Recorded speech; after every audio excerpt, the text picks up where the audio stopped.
1960년대까지만 해도 300만 명에 불과했던 서울의 인구는 시골에서 서울로 상경하는 사람들이 점점 늘어나면서 1980년대 후반에는 1000만 명을 넘겼을 정도로 많은 사람들이 도시로 몰렸는데요. 좁은 땅덩어리에 많은 사람들이 모여들자 주거 문제가 발생하기 시작했고, 우리나라는 이를 해결하기 위해 한정된 땅에도 많은 사람들을 수용할 수 있는 아파트를 짓기 시작했습니다. 그리고 시간이 흘러 현재 우리나라는 세계에서 독보적이라고 말할 정도로 아파트 문화가 발전하게 되었는데요. 현재는 서울뿐만 아니라 전국에서 아파트가 없는 지역을 찾기 힘들 정도로 수많은 아파트가 세워졌고, 우리나라와 같은 이러한 주거 형태를 가진 나라는 세계에서 찾아보기가 힘들 정도라고 합니다. 우리나라에서는 주요 대도시의 아파트 가격이 계속 상승하여 서울에서 비싼 아파트를 샀다는 것이 곧 사회적 성공의 의미를 가지게 될 정도로 아파트는 한국인들의 주거 문화 중 하나로 완전히 자리 잡았는데요. 최근에는 한국을 넘어 외국에서도 한국식 아파트들이 고급 주거 공간으로 인정받아 세계 곳곳에서 생겨나고 있기도 하죠. 하지만 이러한 아파트는 처음 생겨날 당시만 해도 외국에서 무시당하기 일쑤였습니다. 현대 아파트의 모델을 처음 건축한 사람은 스위스 태생의 프랑스 건축가 르 코르비지에인데요. 그는 새로운 삶을 설계했다며 프랑스 마르세유의 현대 아파트의 모델이 되는 유니테 다비타시옹을 선보였지만 비판과 비아냥만이 쏟아졌었죠. 서구 사회에서는 부를 축적하면 단독주택이나 고급 빌라에서 사는 게 당연시되었던 만큼 아파트는 가난한 사람들과 이민자들이 대규모로 모여 살며 도시 문제의 온상이 되는 빈민가 취급을 받았고, 자연스레 기피하는 주거 공간으로 전락해버린 것이었는데요. 하지만 이런 콘크리트 공동주택은 한국으로 넘어오면서 비로소 르 코르비지에가 바라던 새로운 삶의 기초가 될 수 있었습니다.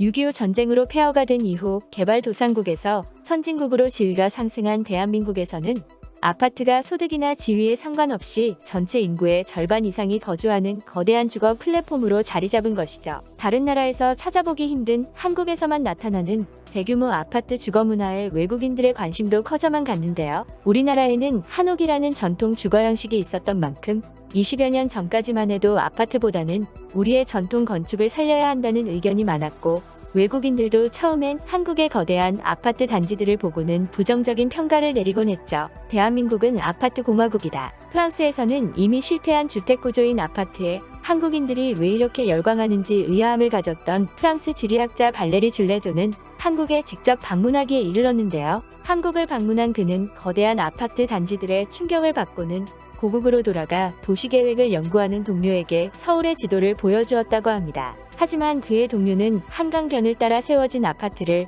북한의 침입을 막기 위한 군사기지로 오해하고는 한강변의 군사기지 규모가 정말 대단하다는 반응을 보였죠. 이러한 동료의 반응을 보고 놀란 발레리 줄레조는 한국 아파트에 대한 연구로 프랑스에서 박사학위를 취득하고 아파트 공화국이라는 책을 출간하기도 했는데요. 서구에서는 아파트가 빈민가 취급을 받았기 때문에 외국인들은 아파트 공화국이라는 단어를 부정적으로 사용하는 경우가 대부분이었죠.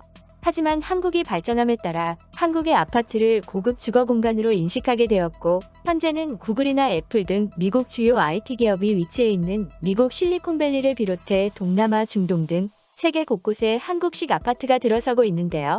동남아에서는 현대건설이 베트남에 건설한 1000가구 규모의 힐스테이트를 시작으로 이미 한국식 아파트가 고급 주거 상품으로 여겨지고 있기도 하죠.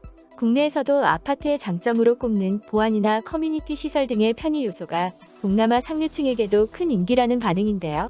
이뿐만 아니라 한국식 아파트에서 더 나아가 한국형 신도시까지 세계 곳곳에 형성되고 있습니다. 우리나라는 세계에서 유례가 없을 정도로 빠르게 발전한 나라인 만큼 우리처럼 단기간에 신도시를 많이 건설해본 경험이 있는 나라도 드문데요.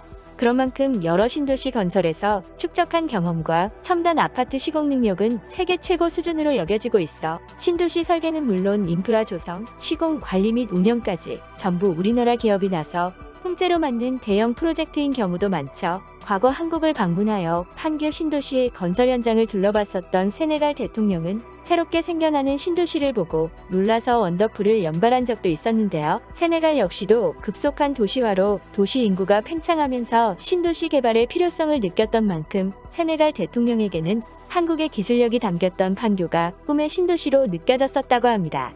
얼마 뒤 LH는 세네갈 정부에게서 신도시 마스터 플랜을 세워달라는 제안을 받기도 했었죠. 한때는 아파트 공화국이라는 말이 치욕스러운 타이틀로 받아들여졌지만 이제는 우리나라의 강점이 되어 국제 경쟁력을 갖춘 한국의 대표 건축 양식으로 거듭나고 있는데요. 한국을 방문한 외국인들은 한눈에 담기도 어려운 거대한 아파트 단지를 보고 놀라고, 가까이 다가가서는 대기업이나 대학교 정문에 있을 법한 화려한 정문을 보고 다시 한번 놀라기도 합니다. 최근에는 외국 유튜버가 한국의 아파트를 소개한 영상이 외국인들 사이에서 화제가 되기도 했죠.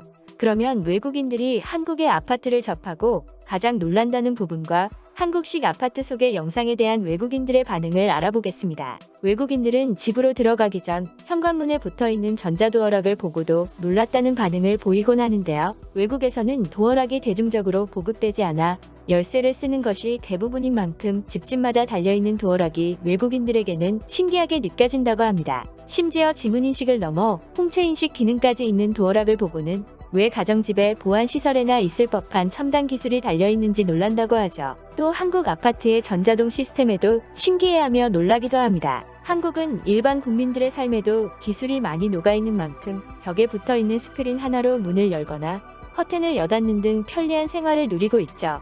외국에서는 비데조차 고급 호텔이 아닌 이상은 쉽게 목격하기 힘들고, 비데가 대중화되어 있는 스페인에서도 비데의 기능은 간단하게 물만 나오는 정도인 만큼 외국인들은 따뜻한 물과 히터가 나오고 변기 커버가 따뜻하게 데펴지는 한국의 기술에 놀라는 것이죠. 아파트 내에 수영장, 헬스장, 골프장, 독서실 등 주민들을 위한 공용 공간이 존재한다는 사실에는 외국 부모들이 부러움을 드러내기도 합니다. 경비원이 있는 아파트 내에서 모든 것을 해결할 수 있어 안전하고, 아이들이 주로 이용하는 공용 공간에는 CCTV가 설치되어 있어 집에서도 지켜볼 수 있기 때문에 안심된다는 이유이죠. 아파트 내에 다양한 시설들이 있고, 아파트 내의 상가에는 각종 상점들이 자리 잡고 있어 외국인들은 한국 아파트는 작은 사회 같다고 말하기도 하는데요.